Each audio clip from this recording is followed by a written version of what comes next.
അല്ലാഹു തആലക്കുള്ള ഇബാദത്തുകളിൽ നാം ഒരിക്കലും തന്നെ ഉദാസീനത കാണിക്കാൻ പാടില്ല. എത്ര തന്നെ ആയാലും അള്ളാഹുവിലേക്ക് ഇബാദത്ത് കൊണ്ട് ഉളരാൻ വേണ്ടി നാം എപ്പോഴും ശ്രമിച്ചുകൊണ്ടിരിക്കണം. ഒരു തെറ്റുകുറ്റവും പോലും ഇല്ലാത്ത അള്ളാഹുവിൻ്റെ റസൂൽ സ്വല്ലല്ലാഹു അലൈഹി വസല്ലമ അവിടുന്ന് ഇബാദത്ത് ചെയ്തുകൊണ്ടിരിക്കുക. രാത്രി നിന്ന് കുറേ ദീർഘമായി നിസ്കരിച്ചപ്പോൾ അവിടുത്തെ പ്രിയ പത്നി ആയിഷ റളിയല്ലാഹു അൻഹാ ഇത് കണ്ടപ്പോൾ അള്ളാഹുവിൻ്റെ റസൂലിനോട് ചോദിക്കുകയുണ്ടായി, ലിമ തസ്നഉ ഹാദാ യാ റസൂലല്ലാഹ് വഖദ് ഗഫറല്ലാഹു ലക മാ തഖദ്ദമ മിൻ ദംബിക വമാ തഅഖർ.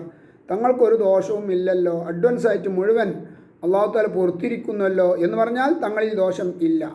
എന്നിരിക്കെ തങ്ങൾ എന്തിനാണ് ഇങ്ങനെ പാടുപെടുന്നത് എന്ന് ചോദിച്ചപ്പോൾ അള്ളാഹുവിൻ്റെ റസൂൽ പറഞ്ഞത്, അഫലാ ഉഹിബ്ബു അൻ അക്കൂന അബ്ദൻ ഷക്കൂറ. അള്ളാഹുവിനിക്ക് അധികമായി നന്ദി ചെയ്യുന്ന ഒരു അടിമ ഞാൻ ആയിത്തീരണ്ടയോ ആയിഷ? അതാണല്ലോ ഞാൻ ഇഷ്ടപ്പെടേണ്ടത്.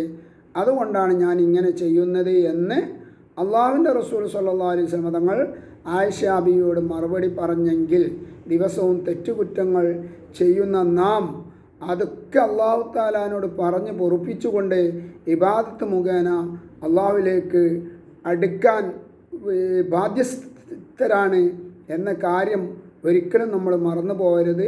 അള്ളാഹു തൗഫീക്ക് ചെയ്യുമാറാവട്ടെ. ആമീൻ. വആഖിറു ദഅവാന അനിൽ ഹംദുലില്ലാഹി റബ്ബിൽ ആലമീൻ. അസ്സലാമു അലൈക്കും വറഹ്മത്തുള്ളാഹി വബറകാതുഹു.